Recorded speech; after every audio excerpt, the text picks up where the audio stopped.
സ്നേഹിതൻ ശ്രീ ഫൈസൽ ബാവയുടെ ഭൂപടത്തിലെ പാട് എന്ന കവിതാ സമാഹാരത്തിലെ ഒരു കവിതയാണ് ഞാനിവിടെ ചൊല്ലാൻ ഉദ്ദേശിക്കുന്നത്. 2019 ഇത് എഴുതിയത്. ഭൂപടത്തിലെ പാട്.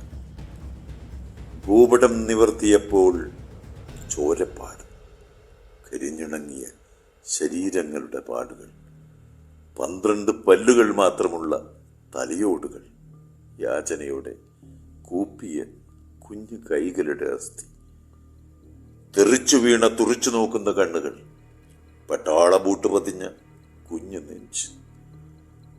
ഭൂപടം നനഞ്ഞതിനാലും കട്ടിയായ ചോര ഒട്ടിപ്പിടിച്ചതിനാലും ഇനി നിവർത്താൻ വയ്യ. ഭൂപടം നനഞ്ഞതിനാലും കട്ടിയായ ചോര ഒട്ടിപ്പിടിച്ചതിനാലും ഇനിയും നിവർത്താൻ വയ്യ. നന്ദി.